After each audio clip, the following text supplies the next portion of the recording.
Ayan, so nandito na tayo mga kaibigan sa ating kulungan. Ayan yung sunog na pula na yan mga kaibigan. Siya po ang mayroong 11 pakpak. So siya ay pinapalahi ko na po yan mga kaibigan.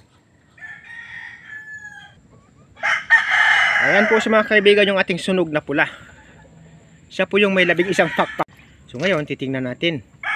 At bibilangan at ipapakita sa inyo ang kanyang tinataglay na kakaiba. Kagaya ng gold.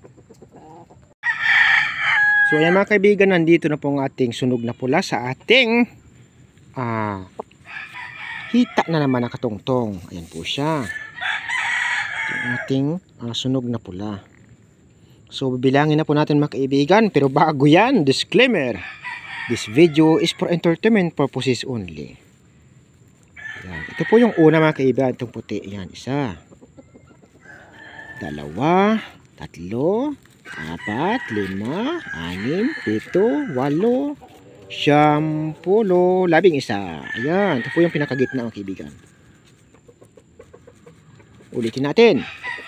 1, 2, 3, 4, 5, 6, 7, 8, 9, 10, 11. 11 po yung mga kaibigan. Ayan, ito po yung pinakagitna nila, yung pinakamaiksi. Hanggang dito lang po kasi mga kaibigan eh. Ito kasi yung kanilang hangganan. Pamudpud ba? Tawag sa amin. Pinakadulo. Ayan. So mayroon po siyang 11 pakpak sa kaliwa. Ayan, so bibilangin na po natin mga kaibigan. Kanyang kanang pakpak. 2, 3, 4, 5, 6, 7, 8, 9, 10, 11. Ayan. Ito po yung pinakadulo mga kaibigan eh. So 11 po mga kaibigan ang kanyang kanan din na pakpak. So ayan mga kaibigan. So yan lang po ang ating masishare sa inyo.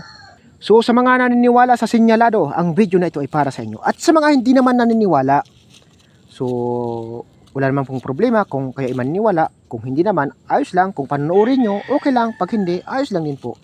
Ang mahalaga, nag-share ako. Nag-share ako ng aking mga alaga na mayroong kakaiba sa kanilang mga pangangatawan o sa kanilang katawan. Kumbagay, kakaiba sa mga ordinaryong manok, mga kaibigan.